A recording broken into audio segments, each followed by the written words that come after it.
Episode 1 of The Pestilence. Mr.Tropgar had nothing to his name. Even the clothes on his back were dingy rags, soiled beyond repair. A mix of yellow stains on the white fabric of his shirt that loosely hung over his emaciated flesh. Every day he would slowly tighten his belt, pulling the thin braided fiber around his waist, barely hanging on as it aged in the acidic air of the Hallows. The same air that burned the rear of his throat and drained his eyes of hope. His eyes all but protruded from his skeletal face, the whites of those eyes replaced with a thick, matte yellow. A constant shiver ran through his spine as his vertebrae protruded beneath his cracking skin. Nothing about him would scream anything save wretch. He slowly stuck his tongue out, vainly attempting to lick his chapped lips. The skin flakes were so dry that they left minor cuts on his desert-dry tongue. An acute sting from the open scabs on his lips made his neck twitch and maneuver.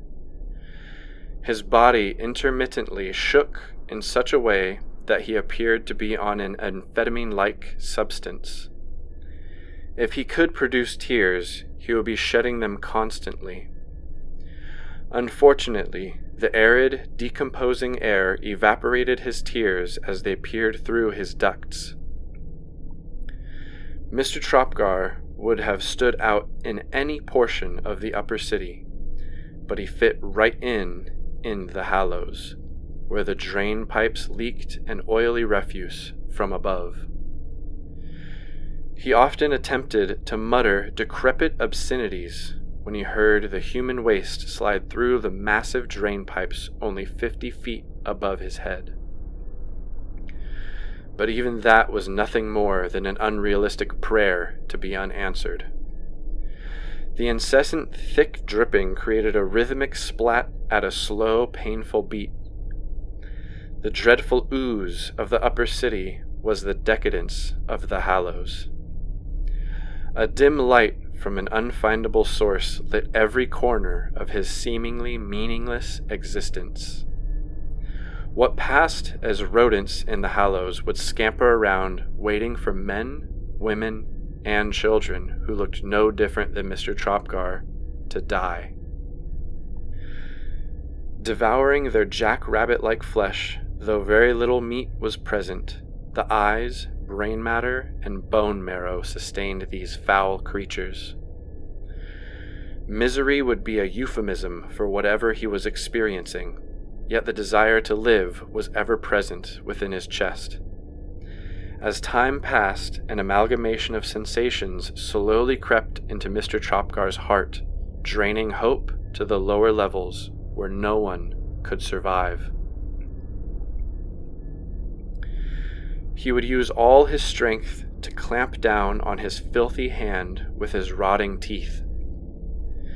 Leaving bloody puncture holes, it lures the rodents out. And with every ounce of strength, he would wrestle the horrid creatures, plump with human flesh. Gripping tight and bearing down on their upper spine, a thick crunch and crack would echo wherever his body lay. The squealing from the rodent gurgled and roared until it was silent. Eating the rodents raw was nothing new to Mr.Tropgar, nor was it new for any living in the Hallows. He assumed that those who remained had gained immunity to the parasite-laden meat and fur of those disgusting creatures.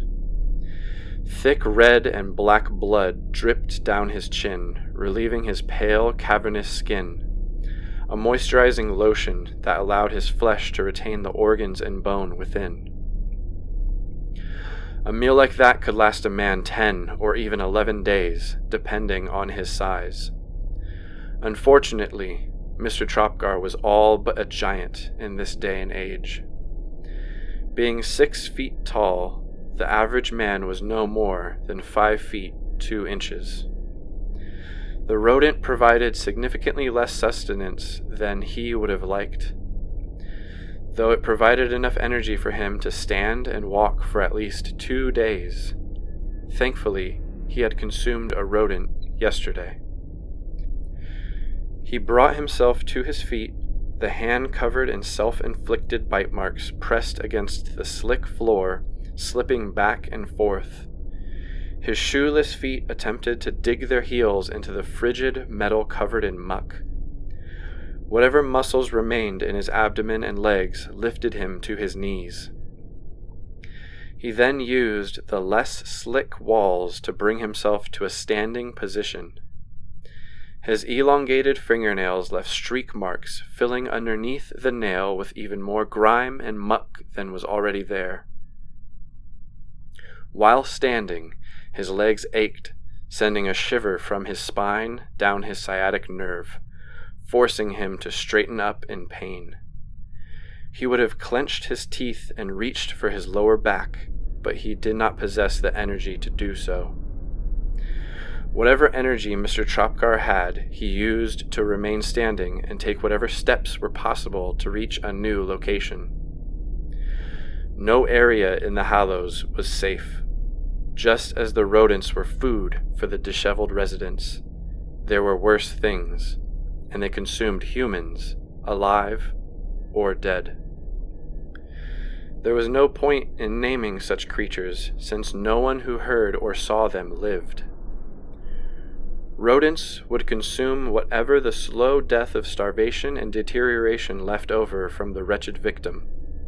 However, everyone who resided in the Hallows knew that the rodent's diet was based on cannibalism and devouring humans. The other creatures exclusively consumed human flesh. Oddly enough, the suicide rate was so low in the Hallows, or rather, no one could use the standard definition of suicide. Most would lie down and give up until a rodent or one of the creatures came upon the pathetic soul. Mr.Tropgar was all too familiar with the sound of a man or woman choosing to give up, only to scream in agony as rodents ate away at their measly flesh and the creatures entirely consumed them. It was so typical a sound that one could compare it to one's own breath. Even now, he drowned out the sound of the rodents consuming a woman with the sound of his agonizing thoughts. That rodent was fatter than usual. I wonder who it ate last. Maybe it was a young man or woman. He thought of the unnamed and faceless individuals he heard the rodents consume alive during his residence in the Hallows. He drowned out the sound with his thoughts and an accompanying searing pain in his aching legs, throbbing in his shoeless heels, and his elongated toenails being far too long and thin. Day and night were indistinguishable. Weeks, months, and years meant nothing in the Hallows. Those with hope, or rather the mental capacity, attempted to consider time. Mr.Tropgar used his body's ability to move as a timestamp. It had been 7,043 movements since his first memory.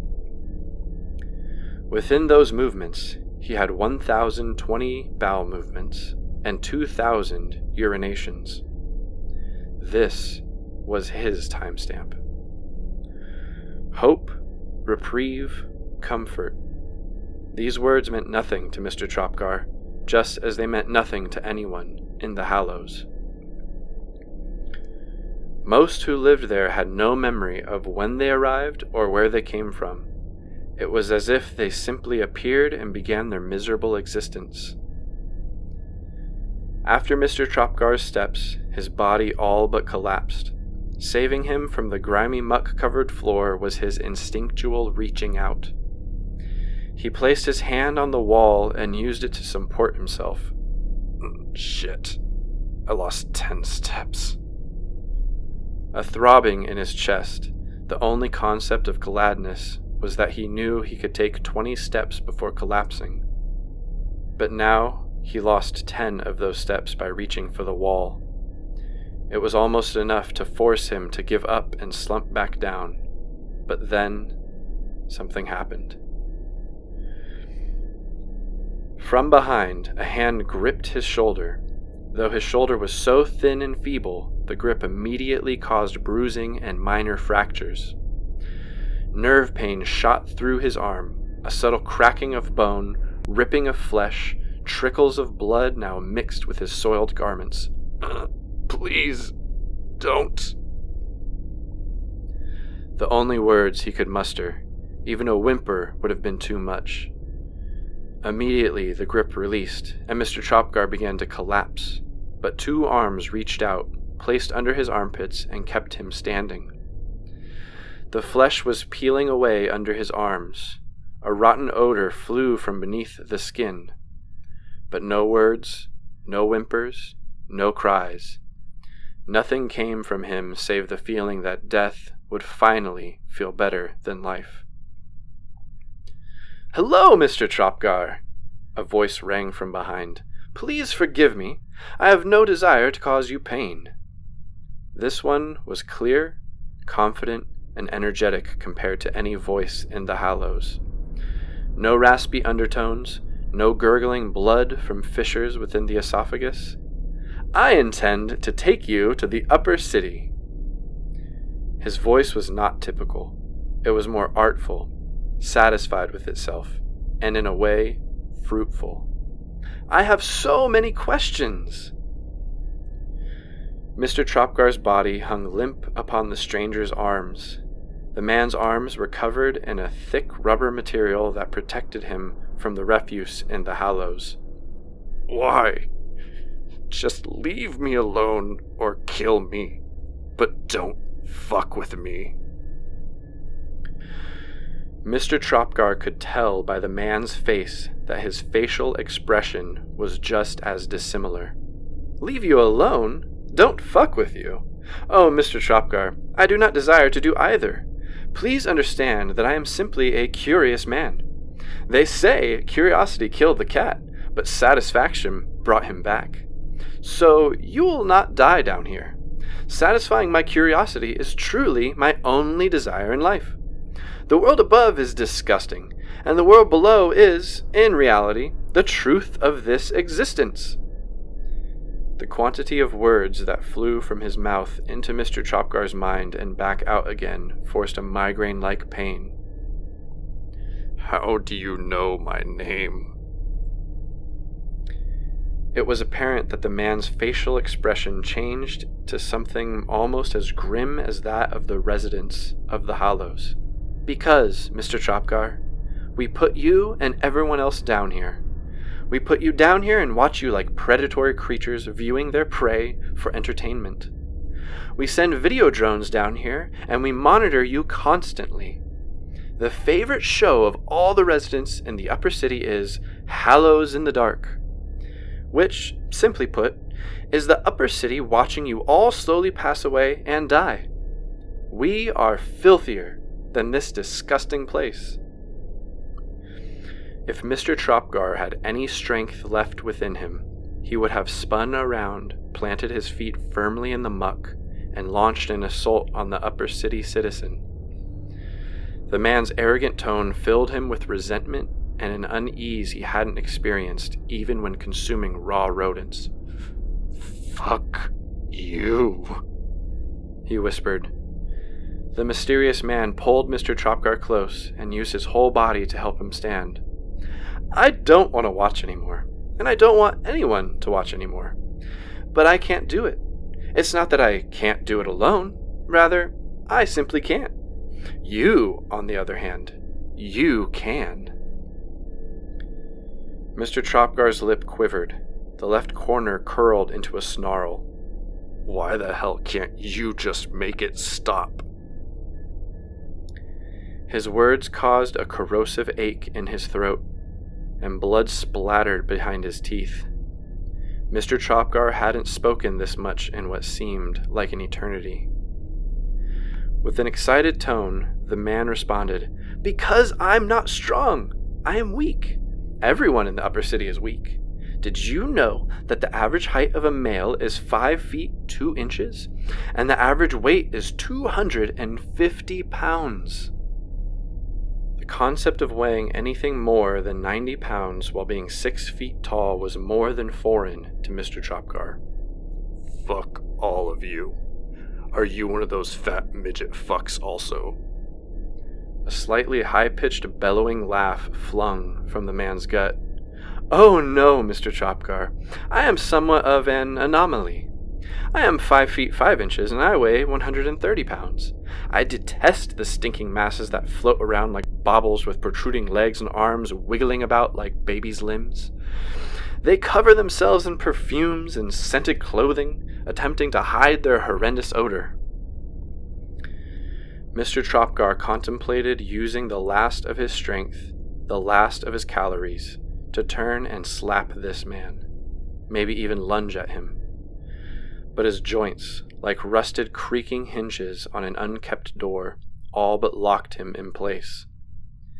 He told himself he would have done it if it weren't for his feeble body. He wanted to slump back down and continue as he had been for however long. What is your name?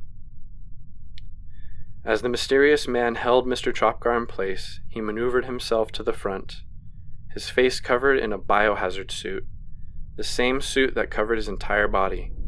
My dear Mr. Tropgar, my name is Mr.Hareton, and I am the man who will be saving you this evening. The word evening. Mr. Tropgar had not heard such a word, or at least he had no memory of it. Yet somehow, in the gray matter of his brain, he recognized it. How are you going to save me? He coughed up another splatter of blood. His teeth caught a portion of the misty red while another portion flung out through the thin gaps separating his brownish-yellow teeth.